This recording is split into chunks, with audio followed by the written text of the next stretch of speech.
Ang kwentong ito ay hango sa totoong buhay. Karanasan nito ni Barto. Taong 1990, Narvacan, Ilocos Sur.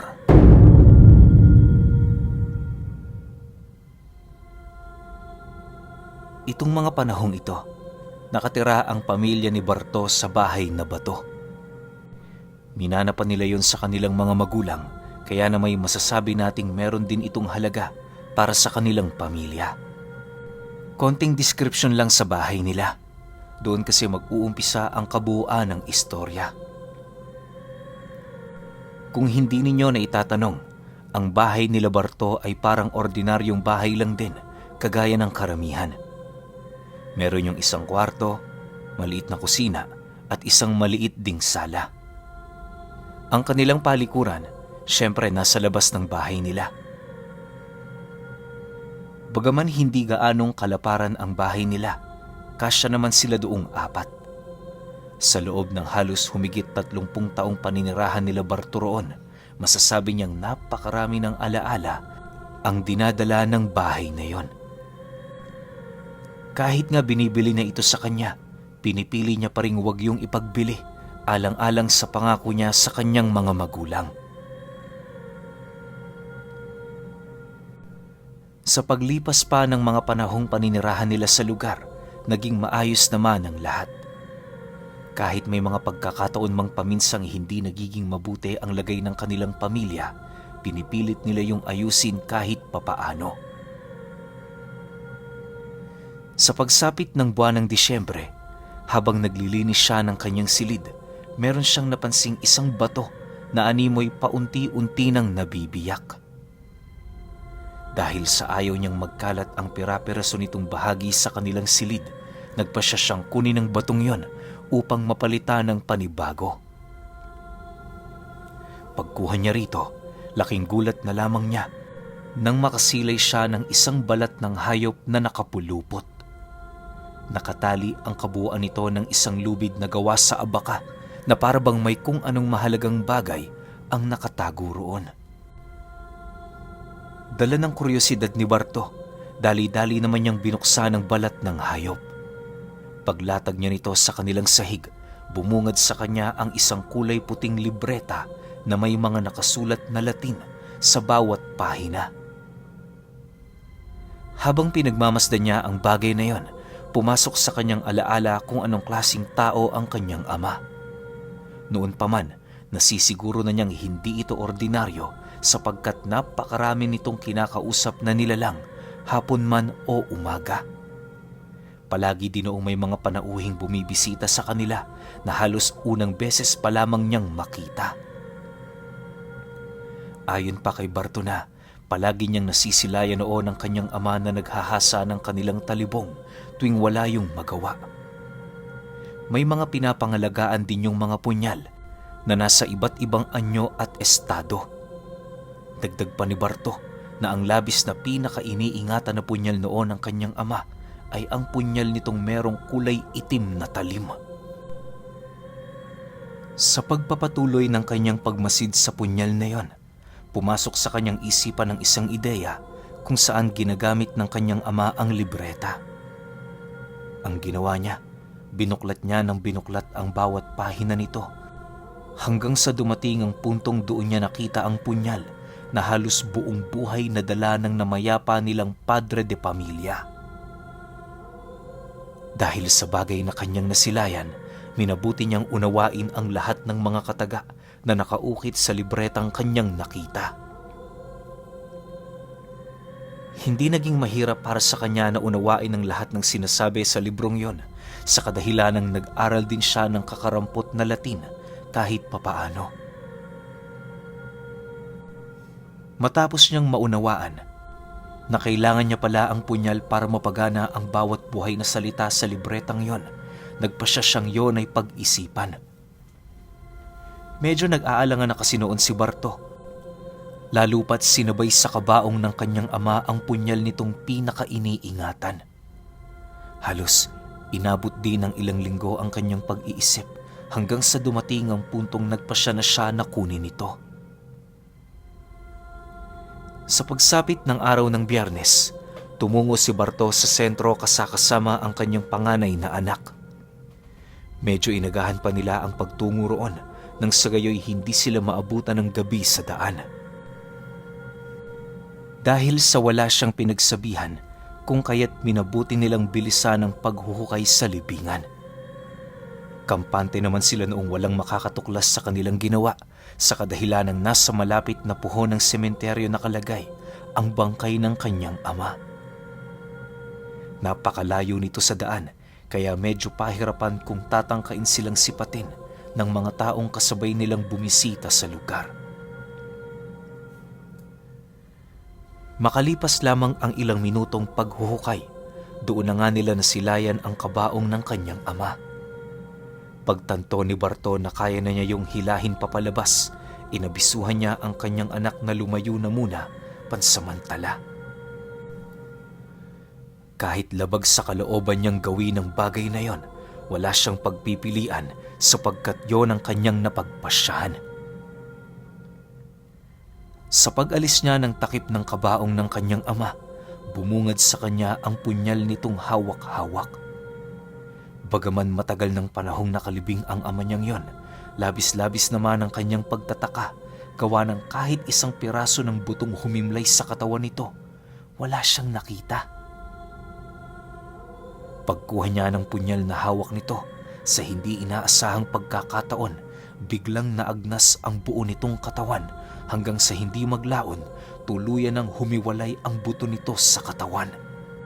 Animoy mabilisan niyong naagnas matapos niyang makuha ang punyal nito. Dahil sa mga bagay na kanyang nasilayan, dali-dali naman niyang sinarado ang kabaong habang sinasabihan ang kanyang anak na bilis-bilisan ang paghahalo ng simento. Makalipas lamang ang ilang minuto, na ibalik na niya ito at kasabay nito ang mabilisan niya doong pagtakip. Maya-maya pa, nang matapos na nila ang kanilang pakay sa lugar, agad naman silang umuwi na para bang walang nangyari. Sa pagbalik nila sa kanilang tahanan, tinanong siya ng kanyang asawa kung nagawa ba niyang makuha ang kanilang pakay sa lugar.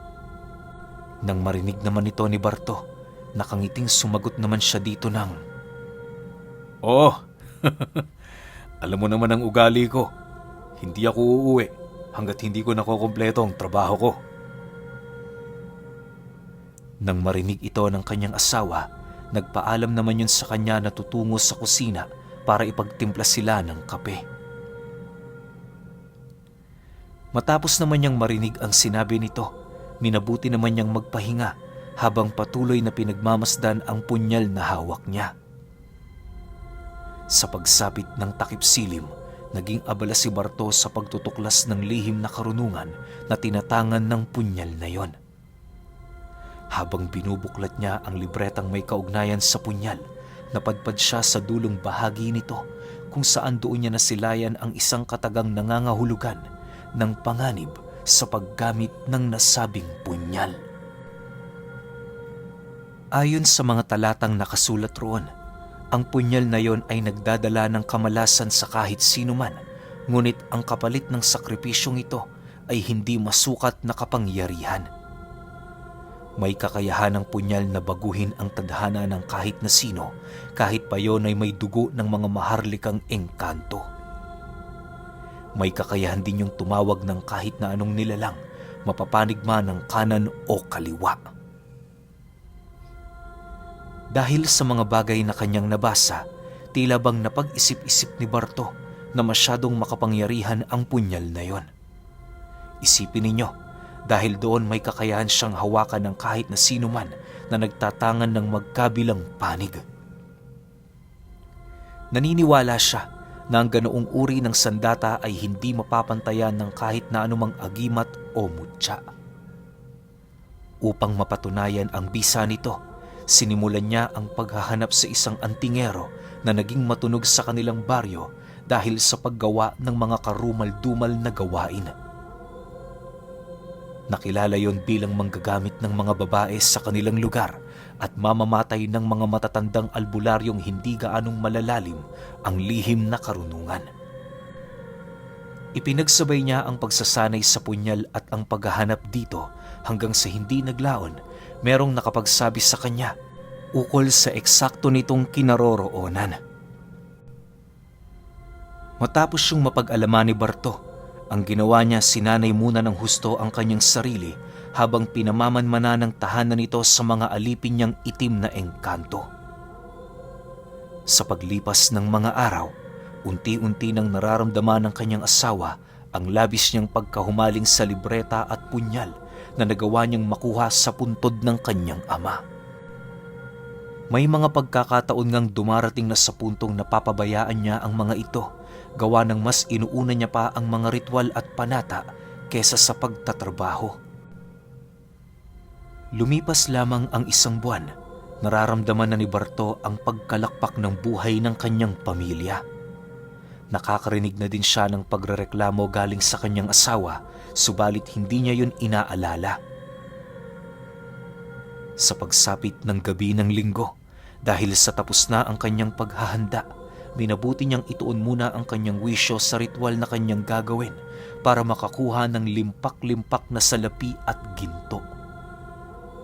Maniwala kayo o hindi, 1 gabi lamang ang ginawang ritual noon ni Barto para maiahon ang kanyang pamilya sa kahirapan. Maging ang mga kapitbahay nila ay hindi na iwasang magulat, lalo pat alam na alam ng mga ito kung gaano sila naghihirap. Nang maisakatuparan na niya ang kanyang responsibilidad sa kanyang pamilya, doon na siya nagpasyang tumungo sa bahay ng antingero. Kinaumagahan matapos niyang gawin ang ritual, buong tapang niyang sinadya ang bahay nito sa gilid ng paanan ng bundok. Sa pagdating niya sa lugar ng antingero, nasipat niya yung naglilinis sa bakuran na parabang wala yung kaide-ideya sa nalalapit na panganib sa kanyang buhay. Sa pagtitigan nilang dalawa, bahagya namang natigilan ng lalaki habang mahinahong nagtatanong sa kanya ng, "Ano ho ang kailangan nila?" Nang marinig naman ito ni Barto, pinili naman niyang pagmasdan lamang ang lalaking yon. Makalipas lamang ang ilang minuto, dahan-dahan naman yung lumapit sa kanya, dala-dala ang 1 piraso ng kawayan. Paglapit nito, seryosong nagwika naman ito ng, "Sumagot ka kapag kinakausap kita. Baka hindi ako makapagpigil. Ikulong kita rito sa loob ng kawayan." Matapos nitong makapagwika, agad namang nabaling ang paningin ni Barto sa bahay nito nang masipat niya ang paglabas ng 2 lalaking tulala na nakatitig sa kanila. Napakasangsang ng mga amoy nito na parabang ilang taon na yung hindi naligo. Hindi rin kayang maipagkaila ni Barto ang dungis ng mga itsura ng mga taong yon na parabang pulubi ang mga ito sa kabilang baryo. Sa pagpapatuloy ng kanilang pag-uusap, ramdam na ramdam niya ang paglapit ng 2 lalaki. Nang ilang dipa na lamang ang layo nito sa antingerong pakay niya, bigla naman niyang narinig na bumulong ang isa sa mga ito ng, "Paubaya mo na sa amin yan. 2 araw na kaming hindi kumakain."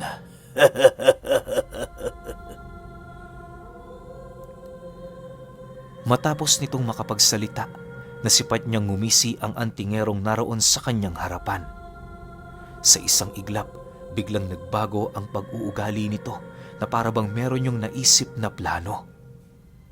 Si Barto naman noon, nanatili lamang nakatayo, naghihintay sa mga susunod na kaganapan. Bale, nais niya kasing mauna ang antingero na umatake sa kanya, nang sa gayoy meron siyang dahilan para ito ay kitila ng buhay. Sa paglipas pa ng mga oras, nagpatuloy ang kanilang pakikiramdam sa bawat isa.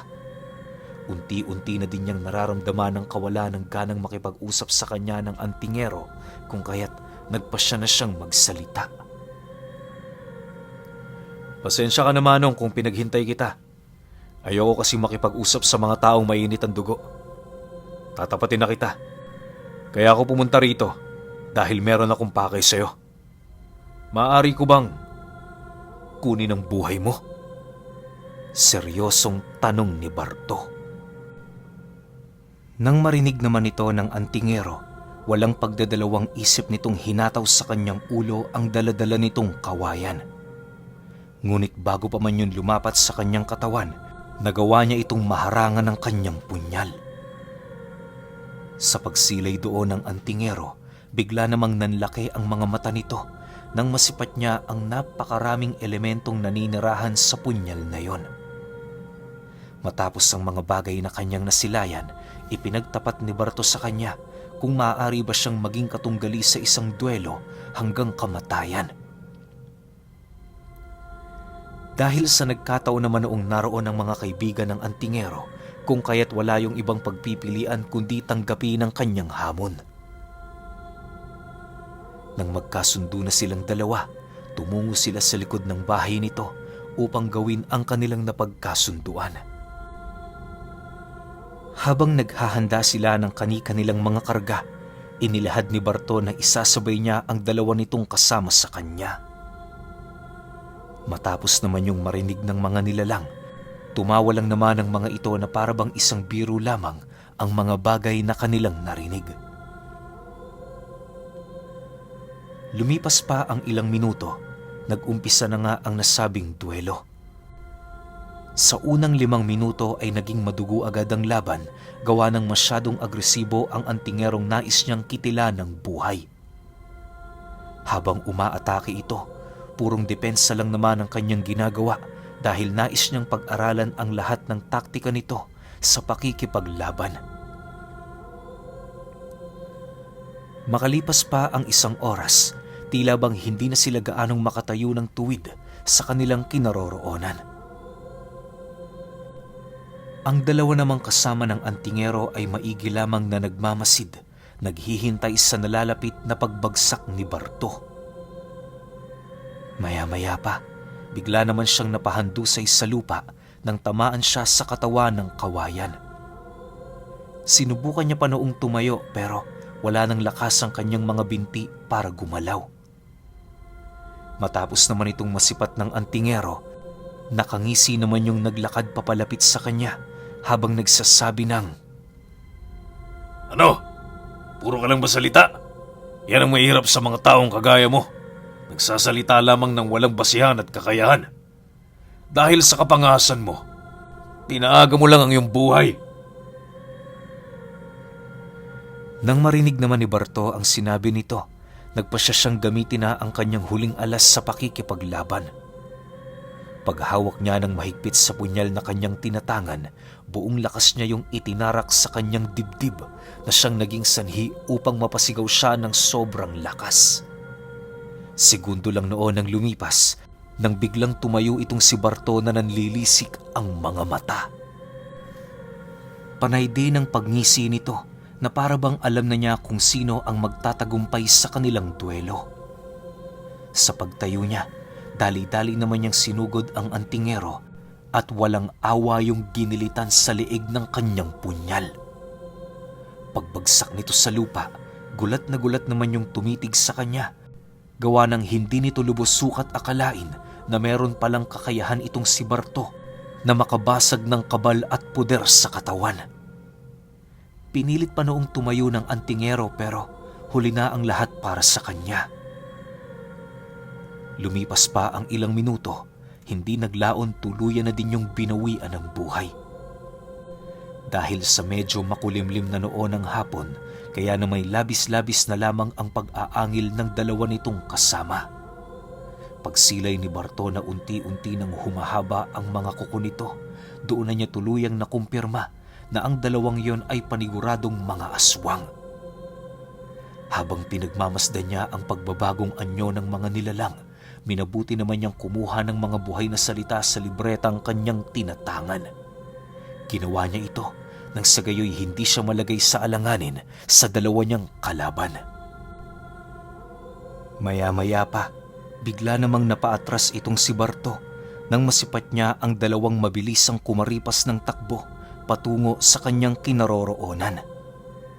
Walang habas siyang pinaligiran ng mga ito habang paulit-ulit siya nitong sinusunggaban. Dahil sa pangyayaring yon, nagpasya siyang muling itarak sa kanyang dibdib ang punyal.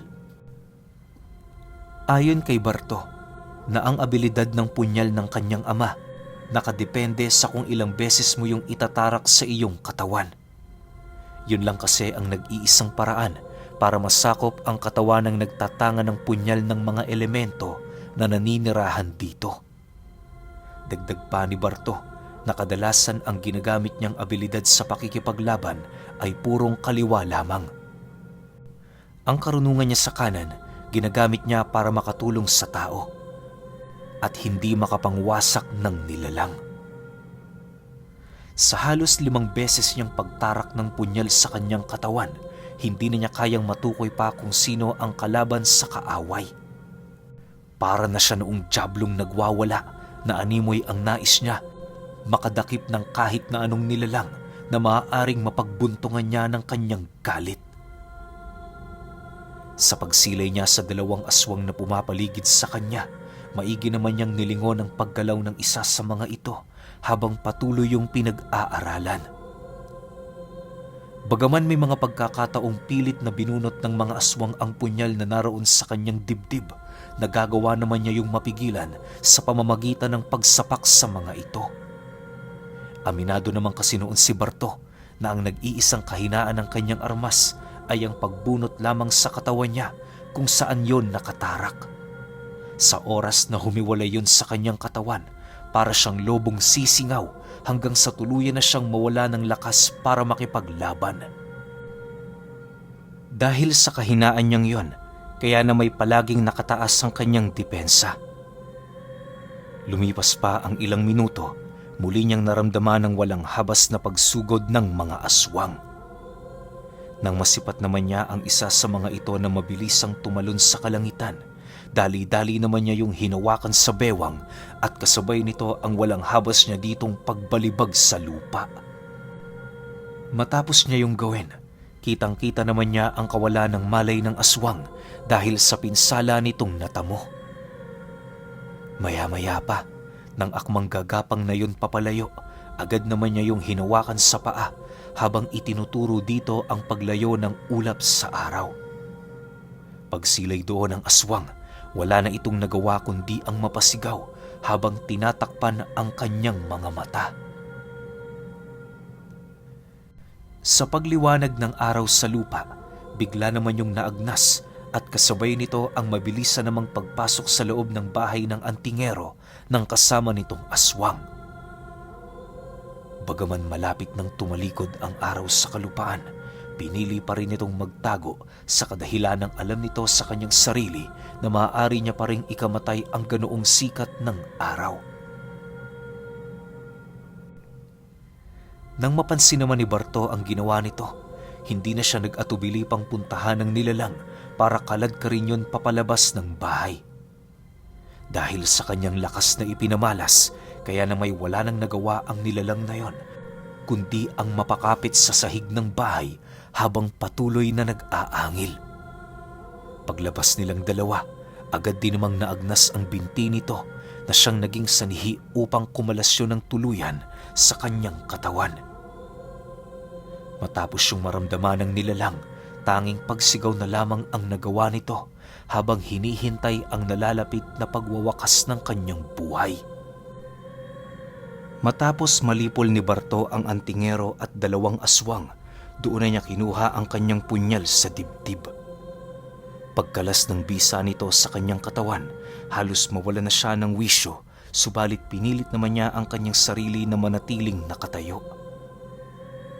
Sa pagbalik ng kadiliman sa paligid, dahan-dahan naman siyang naglakad pabalik sa kanila habang nagwiwika sa kanyang isipan ng, "Tay, napagbayad ko na ang gumamit sa kapatid kong nagpakamatay. Makakapagpahinga na kayo ng mapayapa." Matapos niya yung mabanggit sa kanyang isipan, muli na namang nanumbalik ang kanyang alaala na merong kaugnayan sa kanyang kapatid na naglaho ng pansamantala noong bata pa sila. Pag-uwi nito, ibang-iba na yon sa dati niyang pagkatao na para bang may kung anong nangyari dito. Sa kasamaang palad, yun din ang dahilan ng pagkakasakit ng kanyang ama hanggang sa hindi maglaon binawian na yon ng buhay. Marami kasi yung ritual na ginawa at sinakripisyo alang-alang lamang sa kanyang kapatid.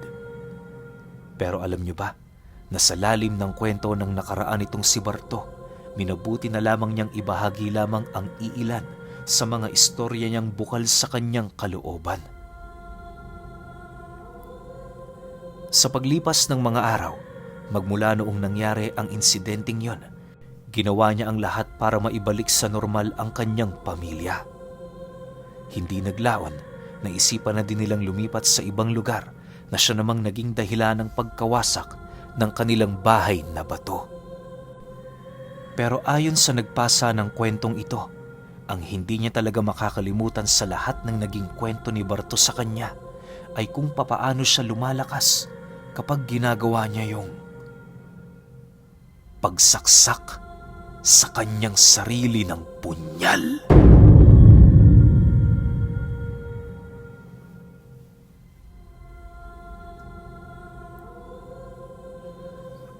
Okay, opinyon ko sa kwento. Talaga na nga namang sobrang kakaiba ng kakayahan ni Barto at ng tatay niya. Isipin niyo, kailangan niyo saksakin yung sarili niyo ng ilang ulit para pumatong ng pumatong yung lakas na kayang ibigay sa inyo ng punyal. Bakit kaya? Well, base sa pagkakaintindi ko lang sa kwento na kaya kang bigyan ng punyal na to ng pambihirang lakas. Yung nga lang, meron talagang kapalit. 'Di ba? Pero hindi na lang din siguro sinabi ni Barto yung mga talagang malalang kapalit na nangyari sa buhay niya. Parang isipin niyo, humiling siya ng maraming ginto, binigay ng punyal. Pumatay siya, binigay ng punyal. Pero ano kaya yung mga kapalit nun? Siguro hindi na lang binanggit ni Barto dahil nga siguro sobrang sakit ng mga nangyari sa kanya. Pwedeng namatayan siya ng anak na wag naman sana, o binawi din yung yaman nila, o kung ano man. Kung ano't ano man yun, ang nakakaalam lang si Barto tsaka yung nagbigay ng kwento nito. Pero kayo, kung may opinion kayo sa kwentong ito, comment nyo lang sa baba. Yun lang. Hanggang sa susunod na kwento. Salamat.